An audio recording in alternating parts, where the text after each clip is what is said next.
Today we're talking about the Nisi Athena Cine Lens set, which you can see in front of you here. It consists of 5 full-frame lenses.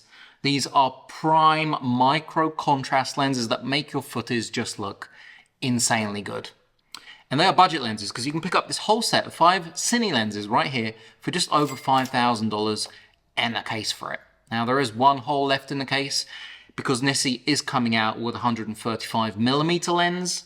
Right here is the same as this set.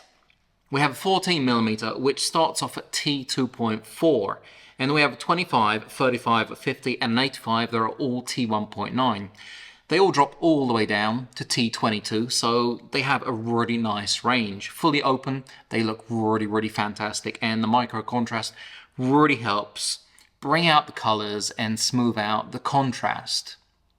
At $1,000 each, if you're going to buy them separately, you're looking at a fantastic budget lens. And don't let the word budget fool you, because these lenses, even though they may be priced very well, are extremely high in quality, and they have a few extra bells and whistles that you won't find in any other lenses. For example, at the back, you have a little filter tray, so you can have drop-in filters. Nisi do have a range of different filters you can buy so that you can drop them right in. That's really cool because you don't have to have any filters in front of your lens. These guys basically drop in, click in, and they're safe right in there. Now the Sony E version does have the option to buy it without the drop-in filters, and the PL version doesn't come with the drop-in filters, although I think they may be working on that. The Sony E version is fully weatherproofed. The filter version with the drop-in filters at the back is not. And you can also get them in RF and in L mounts. So you have a nice selection of different mounts you can buy them for.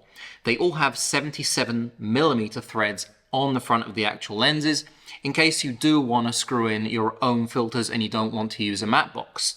Even the 14mm has a thread on the very edge, meaning that you can screw in filters. I've used 82mm with it. It does vignette on the side, so just be wary of that in case you're looking to do that. I think the best bet for the 14mm will be a matte box or the rear filter. The rear filter will take care of any vignetting and any problems you may have in the future. That's really great. They all weigh the same, so 890 grams. The PL versions are 800 grams. So they're very light lenses. And as you can see, the focus gears and the aperture gears are all in the same place. When we're talking about the focus gears, there is a nice bit of resistance, but they are very smooth to use, as is the aperture gear. The aperture gear has a little bit more resistance, and the great thing about it is that they are neon marked, so they've got high visibility markings. The text is this kind of yellow neon color that I've already set for my aperture LEDs right there, just to match it. And the great thing about them is that Nisi has thought this through. If you have a focus pillar and you need them on one side, you have markings on both sides of the lens. Now the markings are also thought through because the markings are in feet and meters. I have some Cine lenses that you can either buy in meters or you can either buy in feet.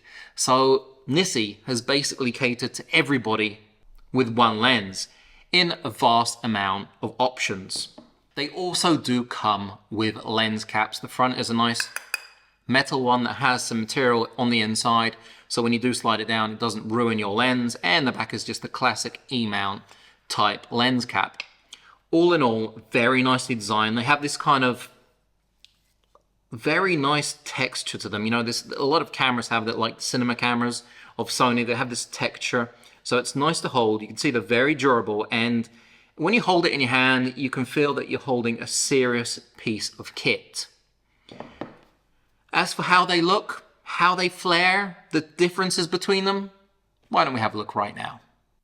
Focus breathing is minimal across the whole Nisi Athena set, and when it comes to close minimum focus, the 14mm is very close, and it's generally a very nice lens. It's got quite a bit of flaring, especially if you're shining a flashlight in it, and the bokeh is quite nice and round. It's pretty clean. It doesn't get too oval in places. The 25mm, very nice close focus, and the bokeh is fairly clean. I'd say flaring is normal, and it looks like a really nice lens, especially when you're filming somebody. The bokeh sometimes gets a little bit funny to the corners, but generally nice. The 35mm is the closest if you want to get a portrait, and it's a very nice, clean lens. When it comes to flaring, it flares up a little bit. In fact, I think it's got pretty nice flares compared to the previous two. It's nice and clean, and the bokeh balls are okay. They're not perfect, but they look okay.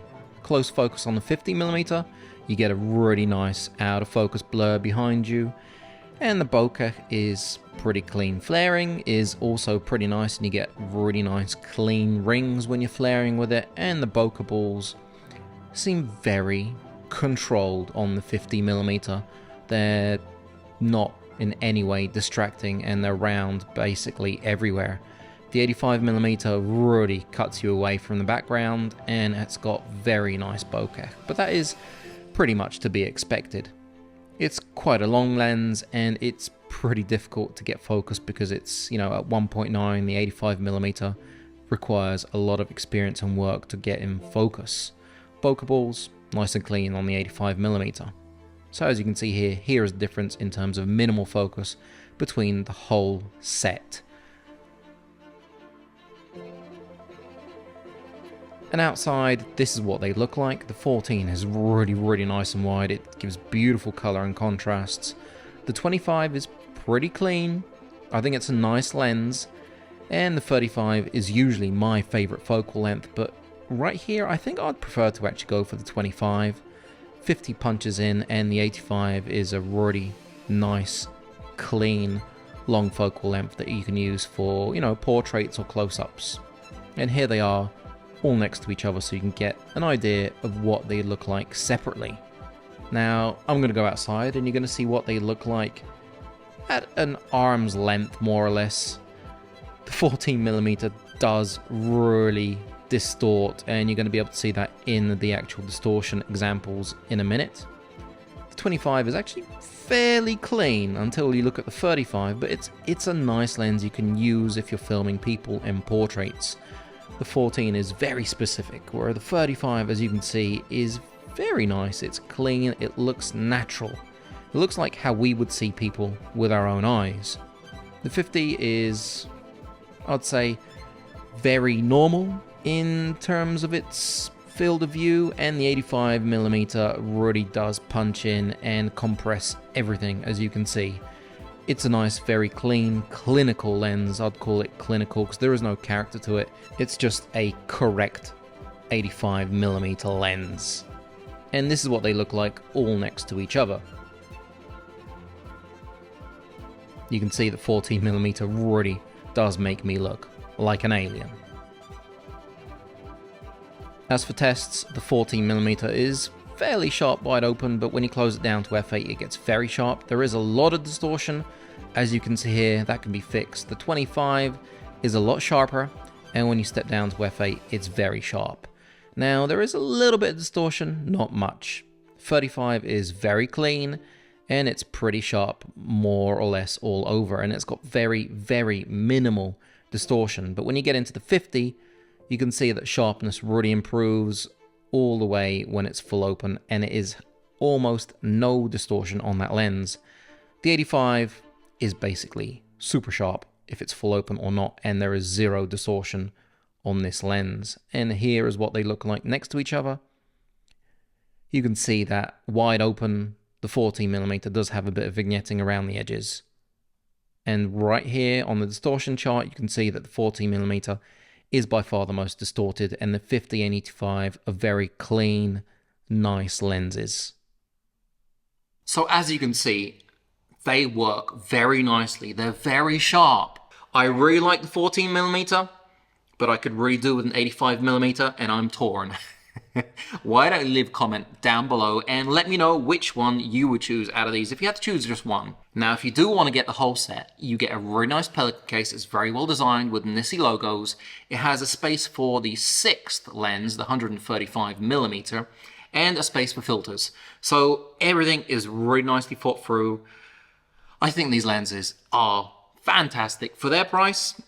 Normally, For the whole price of all of these, it would be hard to pick up one Cine lens.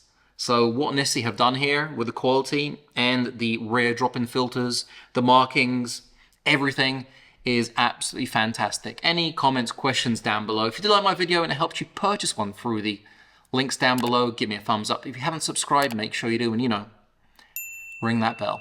I'm going to catch you on the next one. Great stuff.